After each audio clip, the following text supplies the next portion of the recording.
kerana kita gunakan rumput izkhir itu untuk rumah-rumah kita, keperluan rumah kita, dan untuk kubur kita. Rasulullah sallallahu alaihi wasallam pun bersabda, kecuali izkhir. Ubaidullah menjadi mutabi' kepadanya dari Syaiban dalam menyebutkan fil itu. Sebahagian daripada mereka menceritakan daripada Abi Nuaim al-Maqtal. Al-Maqtal.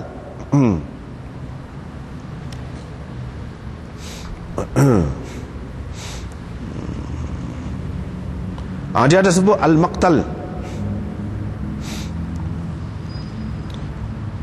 Ubaidullah berkata, imma an yuqada ahlul qatil.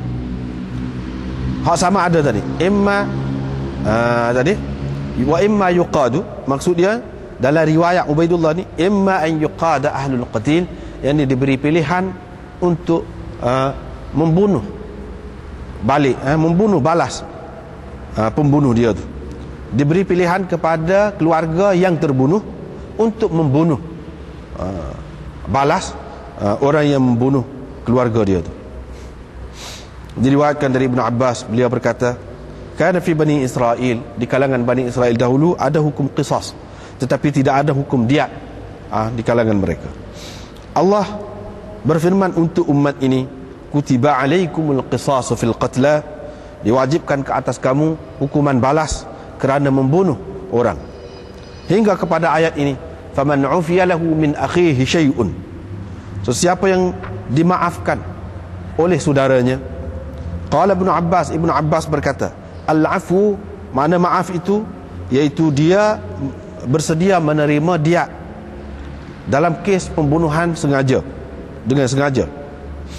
Qala, dan Ibnu Abbas berkata, wattiba'un bil ma'ruf. Apa makna ittiba'un bil ma'ruf? Fattiba'un bil ma'ruf wa ada'un ilaihi bi ihsan. Apa makna ittiba'un bil ma'ruf? Iaitu dia hendaklah menuntut dengan cara yang baik, wa yu'addi bi ihsan, dan pihak pembunuh pula menunaikan diat, pampasan ataupun ganti rugi, bi ihsan, dengan baik. Bau man talaba dama mri'in bighairi haqq. Ini bab orang yang menuntut darah seseorang dengan tidak benar. Diriwayatkan dari Ibnu Abbas bahawa Nabi SAW bersabda, manusia, yakni orang Islam, yang paling dibenci Allah ialah 3 macam orang. Yang pertama, mulhidun fil haram, yakni orang yang bertindak zalim di tanah haram. Yang kedua, mubtaghin fil Islam sunnatul jahiliyah, orang yang mengadakan sunnah jahiliyah ataupun cara-cara jahiliyah dalam Islam. Yang ketiga, muttalibun damam mri'in, orang yang menuntut darah seseorang bighairi haqqin, dengan cara yang tidak betul, liyuhri qadamahu, untuk mengalirkan, menumpahkan darahnya. Bab memaafkan dalam kes pembunuhan secara tidak sengaja ataupun tersalah selepas kematian. Dengan sanad yang Imam Bukhari meriwayatkan dari Aisyah, beliau berkata, Iblis berteriak pada hari Uhud di kalangan orang ramai dengan mengatakan, wahai hamba-hamba Allah, tengok ke belakang kamu.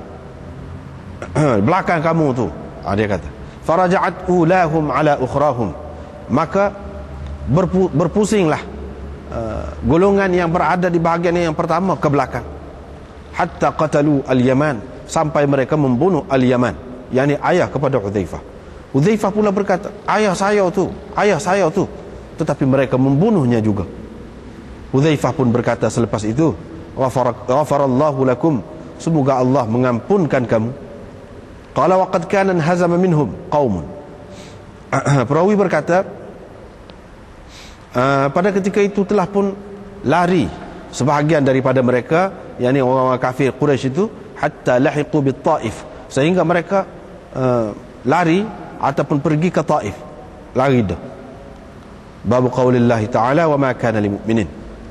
Sekat dulu.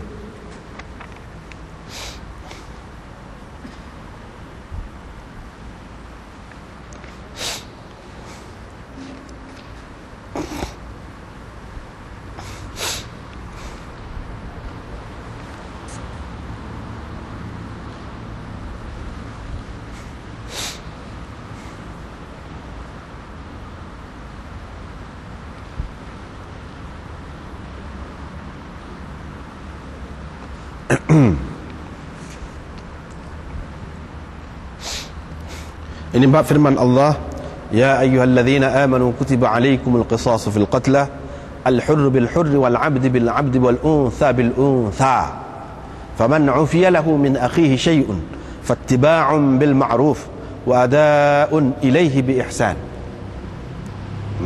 Dan seterusnya ayat itu.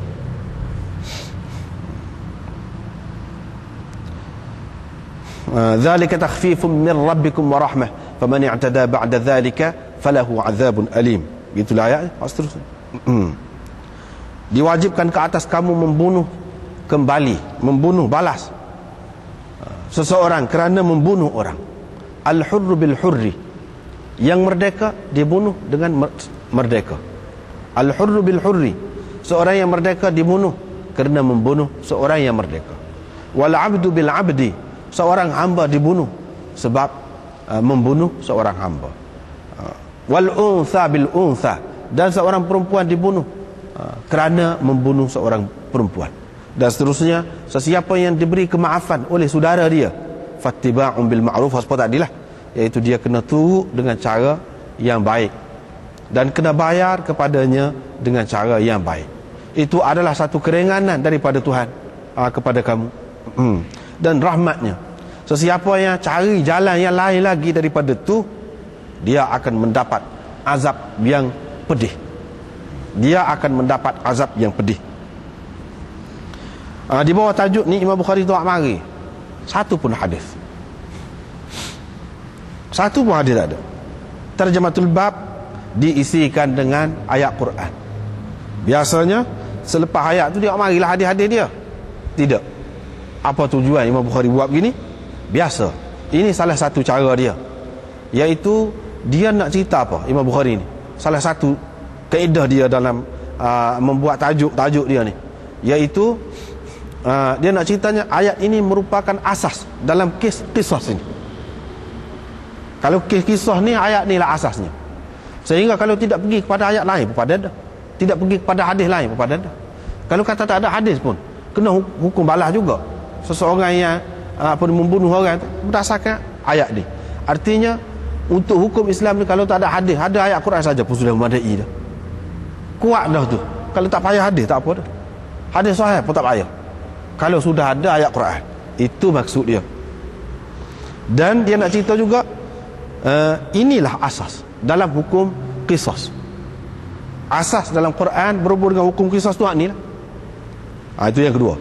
Perkara yang ketiga, Imam Bukhari juga mahu mengisyaratkan, walaupun ayat ini merupakan asas berhubung dengan hukum qisas ini, tetapi ada perbezaan pendapat di antara ulama dalam memahaminya. Situ ada beza. Orang ni faham gini, orang ni faham gini. Orang yang faham zahir dia kata lagu ni, orang yang faham lagu lain dia kata lagu lain. Di sini dia tak ada sebut.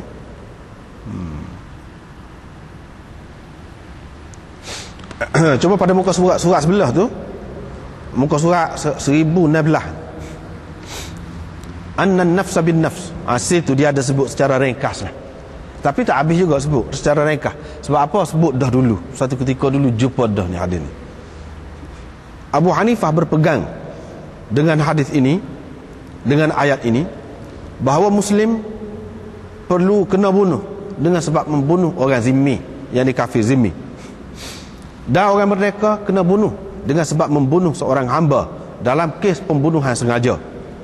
Ini juga pendapat Ats-Tsauri. Mereka mengatakan ayat ini, hak kemudian, annan nafsa bin nafs wal aina bil ain, dan seterusnya ayat tu. Hak ni dia kata sebagai nasikh, nasikhah. Ayat ini memansuhkan ayat yang terdapat dalam surah Al-Baqarah. Hak mana? Hak tadi, hak mula-mula tadi.